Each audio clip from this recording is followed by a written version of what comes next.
Okay, it should be started now. Okay. Hi, my name is Yi, and in my group we have Dylan, Brian, Arthur, and Emily. And we have our group project on the Gartner Enterprise Architecture Framework. And then a little bit history about the Gartner Enterprise Framework is that they are founded in 1977, and the purpose is to provide business insights, advice, and tools for organizations so that they can achieve their mission priorities and build its organization, which one of my group members will talk deeper into that. And they also have 15,000 enterprises globally, and they serve over 100 countries. They are also a member of the S&P 500, which measures the stock market performances.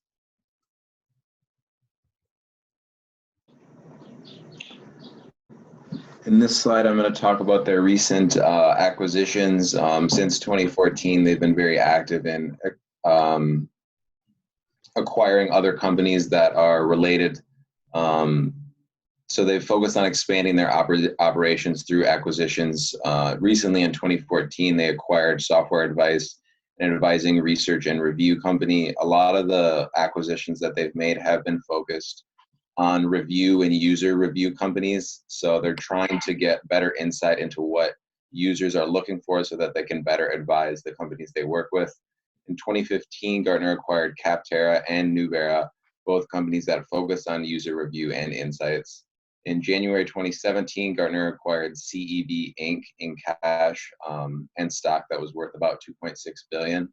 CEB was a very large company that was focused on best practice insights and technology. In March 2017, Gartner acquired L2 Inc. L2 Inc. specializes in benchmarking digital performance of brands. And as we can see, this is a very broad focus on acquisitions, allowing them to achieve larger horizontal integration. A couple key competitors of Gartner, we have Nielsen, a measurement and data analytics company valued at about $5 billion as compared to Gartner's valuation of about $10 billion. The Advacent Group provides independent strategy and management consulting services measured or valued at about $3.6 billion. And Sagesis IP is a global IP research and consulting services company valued at about $4 billion. So these are some key competitors that are all significantly less valuable but have similar business models.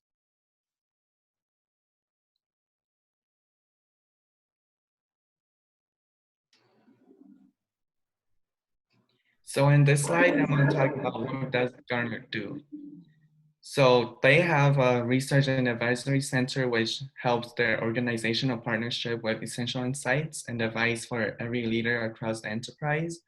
And some of the insights are comprehensive, consultative, actionable, peer-informed, proactive, and pragmatic, independent, and objective. And one of the most famous one is the Gartner Consulting, which is they improve the performances through actionable insights and advice tools for their organizations or their partners. And then they also have the digital markets. That is a way to connect with the buying audience. One of the buyers to business software that they have is the Capterra software advice and the GitHub. They also have about 9 million visitors in their website with over 50,000 vendors listed.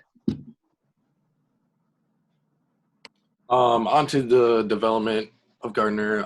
They developed this framework based on surrounding the environment because it's always changing. You got to make sure you're adapting consistently enough, and they've been known to be having great intellect in the IT field.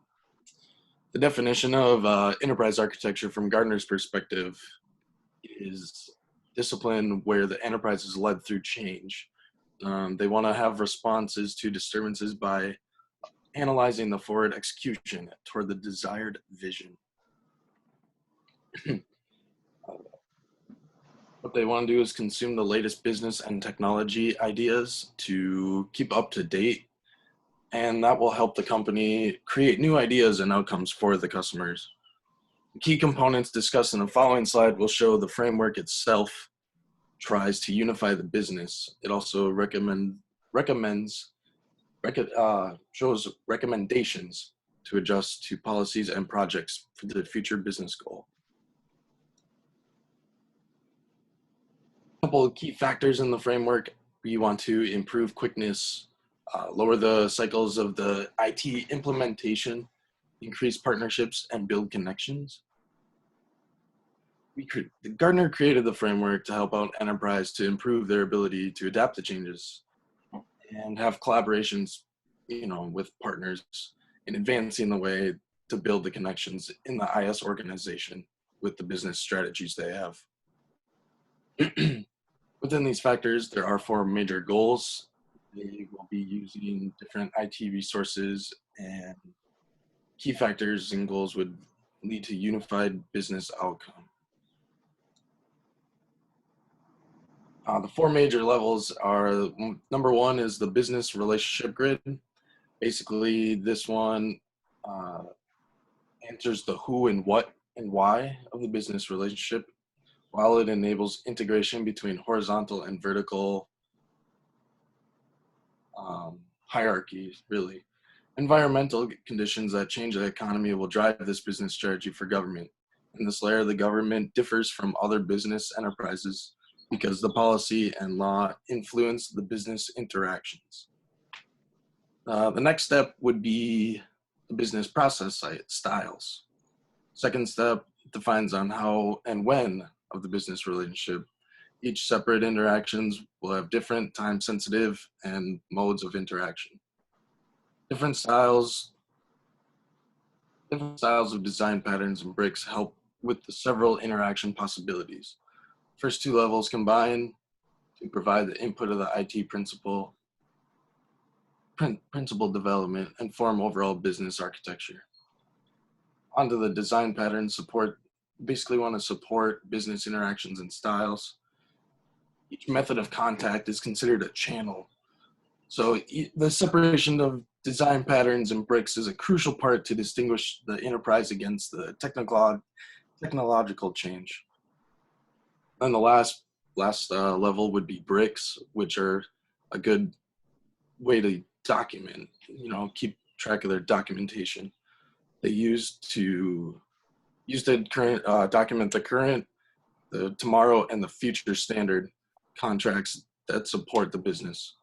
Each method of like a citizen contact, have different bricks associated with the method. For example, in person, there are kiosks, online application development tools, and data domain bricks as well for security domains.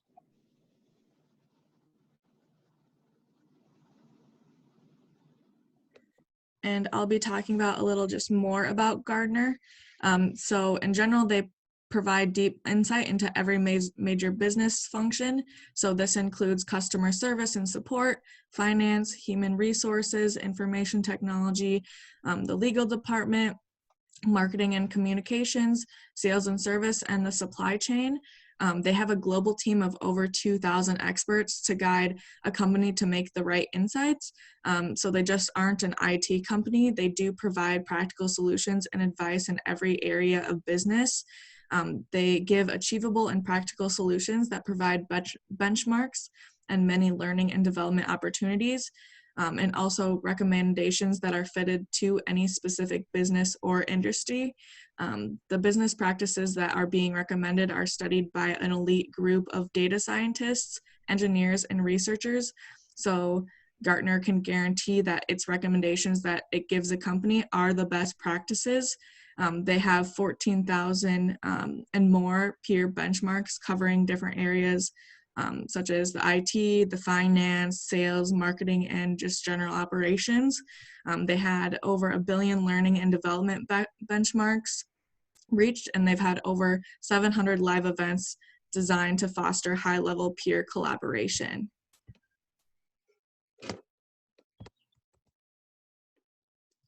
So why was Gartner developed? It was developed to provide a new view of enterprise architecture. Gartner provides a solid base for new research into the discipline, and they give their clients the best practices for building well-defined and well-aligned enterprise architecture in a productive program. They adapt to the environment around the business. So unlike other models out there, Gartner doesn't conform to just one specific structure. Their big idea is focusing on constantly adapting to the environment around any given business.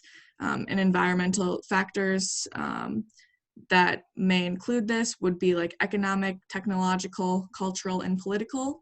And they kind of have the three primary viewpoints being the enterprise business architecture, enterprise information architecture, and enterprise technology architecture, which you can see in this picture, to kind of create that enterprise solution architecture framework that takes the three viewpoints to introduce that solutions architecture framework, which basically combines the three most often conflicting viewpoints to create a unified architecture for enterprise solution.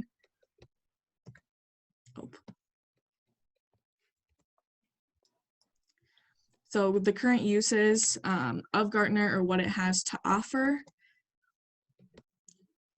So it has the Gartner score. The Gartner score is the only maturity diagnostic that is standardized to assess more than 45 enterprise functions, such as finance, HR, IT, legal, and sales. Leaders use the interactive Gartner score to measure, prioritize, and improve a function's performance on critical activities. It also has to offer the Gartner Magic Quadrant, which is a picture on the slide here.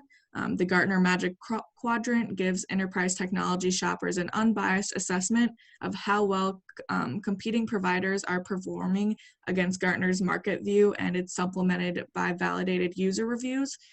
Some other things that Gartner does have to offer is the Gartner Critical Capabilities, the Hype Cycle, Market Guide, Market Share, and Market Forecast. Okay, now for the similarities to the EA3 framework. EA3 is composed of business strategy and IT. Similar to EA3, Gartner believes that EA is always trying to combine business owners, information specialists, and technology implementation into a single unified entity. Gartner focuses on maintaining the ability to focus on many different moving parts into a singular goal and vision, similar to EA3 because the framework includes a mission statement, a strategic goal, and a strategic initiative in their goal and initiative part of their framework. EA3 has a dimension about data and information that talks about how the enterprise makes use of their data. Gartner's EA is similar since it has bricks which are used to document future technological components, standard products, and contact to support the business.